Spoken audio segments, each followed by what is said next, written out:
Ketika Dr. Gamal penasaran dengan sistem pendidikan di Australia.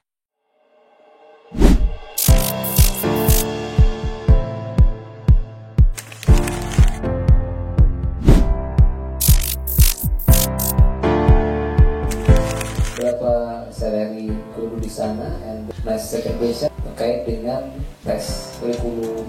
Saya sempat pelajari di situ ada 6 platform, national assessment. Yang pertama mungkin soal kesejahteraan guru, gimana soal kesejahteraan dan gimana seleksi guru, gimana melatih guru di sana.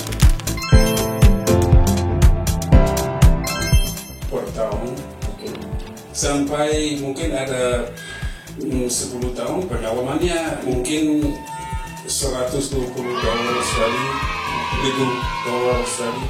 Itu cukup besar ya. Jadi saya pikir kebanyakan guru di Australia biasa. Ada pelatihan ini nggak berarti di sana? Is there any specific training for the teacher in Australia or the selection process? Semua guru di Australia tentang kursus pendidikan postgraduate qualification. Jadi harus dua-duanya. S1 dengan bidangnya, tapi harus ada tambahan.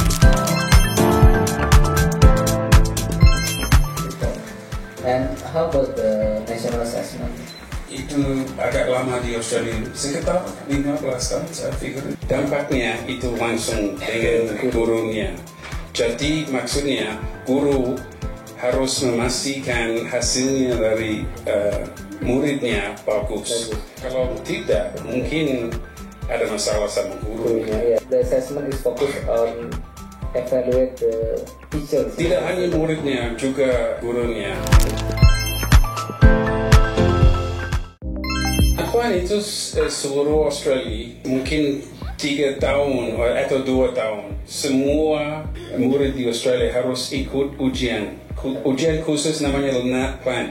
Jadi itu salah satu cara untuk pemerintah tahu kalau hasilnya murid di sekolah baik atau tidak. Jadi pemerintah tahu kalau kebijakan pendidikan berjalan dengan baik atau tidak. Itu apakah kebijakan yang harus diubah atau bisa dilaksanakan lagi ya?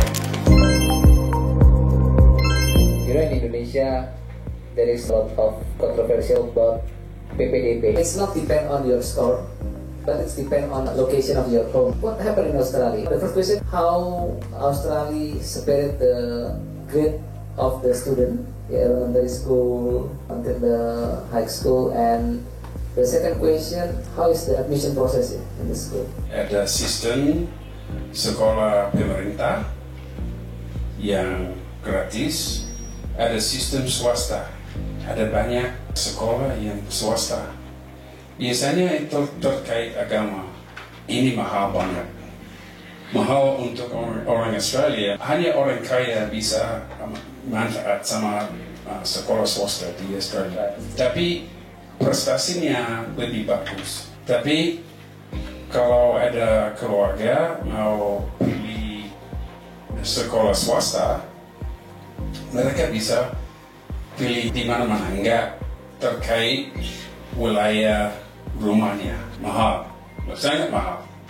Kalau 1 tahun di sekolah yang paling bagus di Canberra, sekitar $40,000 Australia per tahun per murid.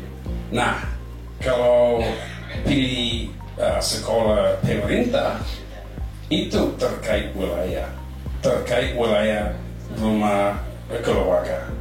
Jadi ada tiga pilihan, ada sekolah swasta, ada sekolah pemerintah, dan ada sekolah pemerintah khusus murid yang cerdas banget. In Indonesia we have elementary school, junior high school, senior high school. Is it same with Australia? Sama. 6 years for elementary school, 3 years for junior high school, and 3 years for senior high school. Ya, 12 tahun jumlahnya. Ya, betul. Okay, thank you. Maybe the last point, for example, from elementary they want to continue to junior high school or they want to continue to senior high school. Is there any national assessment? Mereka harus lolos tingkatnya setiap tahun.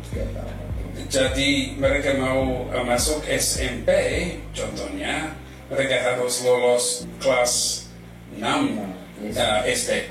So we can take the conclusion in Australia there is a national assessment when students want to change from elementary school to the junior high school. Tidak. So when people want to continue to junior high school, there is no specific test. There is no national assessment test. Okay.